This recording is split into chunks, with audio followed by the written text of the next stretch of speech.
नमस्कार, मी शिर्डी इथून पत्रकार सतीश वैजापूरकर बोलतो आहे. टक्के टोन पे मध्ये आपलं स्वागत आहे. शिर्डीच्या दारात येणार खरातची वरात.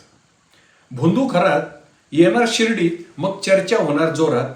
चर्चा खरातांची झाली नाही तर मग होणार तरी कोणाची? कारण गेल्या 15-20 दिवसापासून हे भोंदू खरात माध्यमांना यथेच्छ खाद्य पुरवत आहेत. या खरातांमुळे किंवा या खरातांच्या लीलेमुळे मंत्र्यांपासून ते उपमुख्यमंत्र्यांपर्यंत आणि आमदार खासदारांपासून ते भल्या भल्या बिल्डरांपर्यंत अनेकांची झोप उडाली. त्यांचे अनेक भक्तगण चिंतेत पडले. का पडले, कसे पडले हे सर्वांना ठाऊक आहे. मुद्दा हा आहे की आता या भोंदू खरातची वरात शिर्डीच्या दारात येणार आहे. याचं कारण असं आहे की आज शिर्डी पोलिसांनी राहता न्यायालयासमोर एक अर्ज दाखल केला आणि त्यांनी सांगितलं की SITच्या ताब्यात असलेल्या खरातचा आम्हालाही ताबा मिळावा, कारण त्यांना 2 प्रकरणांची चौकशी करायची आहे.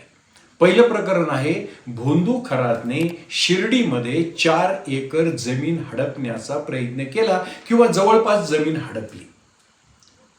आता ही जमीन कशी हडपली हा एक स्वतंत्र विषय आहे. त्याला असं म्हणता येईल की खरात फाईल. रावसाहेब गोंडकर नावाच्या शेतकऱ्याची कशी लुबाडणूक झाली आणि ही खरात फाईल ओपन करणाऱ्या प्रमोद गोंडकरांनी किती हिकमतीने, किती अत्यंत पद्धतशीरपणे ही खरात फाईल्स ओपन केली, याच्यावर आपण एक स्वतंत्र भाग घेऊ. मुद्दा हा महत्वाचा आहे की आता खरातची वरात लवकरच शिर्डीच्या दारात येणार आहे. मुद्दा क्रमांक 2, खरात यापूर्वी ज्यावेळेस शिर्डीमध्ये यायचा त्यावेळेस त्याचा तोरा काही और असायचा. बिचारा आधी गरीब होता, 50-100 रुपयावर भविष्य पाहायचा. पण जशी जशी त्याला VIPची रसद मिळत गेली, ती प्रामुख्याने शिर्डीतून मिळाली. त्याचं नाव होण्यामध्ये शिर्डीचा मोठा वाटा आहे. याचं कारण साईबाबांच्या दरबारात VIP मंडळींचा राबता असतो. म्हणून मी एक जे त्याच्यावर पोस्ट लिहिली होती ती प्रचंड गाजली. त्यात मी लिहिलं होतं की बाबांचा दंड्या खराताच्या पाठीवर बसला आहे. तर तो का बसला आहे, मी असं का म्हटलं होतं की ज्या शिर्डीतून VIP मंडळीची रसद खरातला पुरवली जात होती, त्याच शिर्डीमध्ये त्याच्यावर पहिला गुन्हा दाखल झाला. तो गुन्हा त्याच्या अटकेस कारणीभूत ठरला. एवढंच नव्हे तर संपूर्ण महाराष्ट्र हादरून टाकणारा व्हिडिओ सुद्धा शिर्डीतच पोलिसांच्या हाती लागला. मुद्दा क्रमांक 2, जमीन हडपण्याच्या प्रकरणामध्ये त्याची बायको कल्पना ही आरोपी आहे, ती फरार आहे. तिने राहत्या न्यायालयात अटकपूर्व जामिनासाठी अर्ज दाखल केला आहे आणि येत्या 10 तारखेला त्याची सुनावणी आहे. या जमीन हडपण्याच्या प्रकरणामध्ये आणखीन 2 आरोपी आहेत जे की आता अटकेत आहेत. ते आहेत अरविंद बावके आणि किरण सोनवणे. किरण सोनवणेने अटकपूर्व जामिनासाठी अर्ज केला होता. तो राहता न्यायालयाने फेटाळून लावला. पोलिसांना खरातची वरात शिर्डीमध्ये आल्यानंतर 2 बाबींवर तपास करायचा आहे. खरात या भोंदू खरातने समता पतसंस्थेतून 57 जणांच्या नावे 100 बनावट खाती उघडली, 60 कोटीचा व्यवहार केला. त्याची आम्ही चौकशी करणार आहोत असं ॲडिशनल SP म्हणजे श्रीरामपूरचे अपर पोलीस अधीक्षक सोमनाथ वाघचौरे यांनी पत्रकारांना सांगितलं. त्यांनी एक पुस्ती आवर्जून जोडली की या बाबतीत पतसंस्थांनी आम्हाला चांगलं सहकार्य केलं आहे.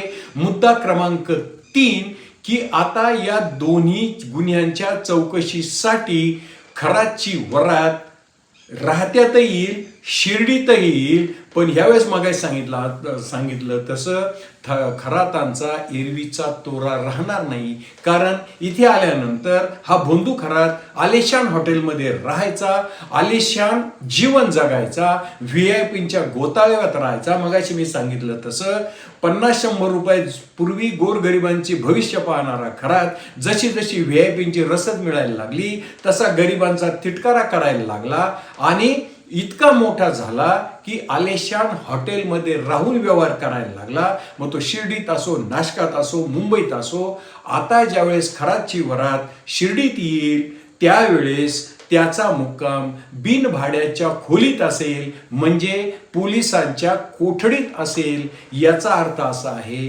पुन्हा एकदा सांगतो, बाबांचा दंड्या त्याच्यावर फिरला आहे आणि आता 2 आर्थिक गुन्ह्यांच्या चौकशीसाठी लवकरच खराची वरात शिर्डीच्या दारात येणार आहे. आणि त्या पाठोपाठ आपण दुसऱ्या भागामध्ये जमीन हडपण्याची जी कॅप्टन खरात फाईल आहे ती प्रमोद गोंदकरांनी, शिर्डीतल्या प्रमोद गोंदकरांनी कशी ओपन केली ते पण सविस्तर ऐकणार आहोत, पाहणार आहोत. हाच खराची वरात शिर्डीच्या दारात हे माझं विश्लेषण आपणास आवडलं असेल तर माझं टक्के टोनपे हे चॅनल सबस्क्राईब करा, लाईक करा, शेअर करा. जय हिंद, जय महाराष्ट्र.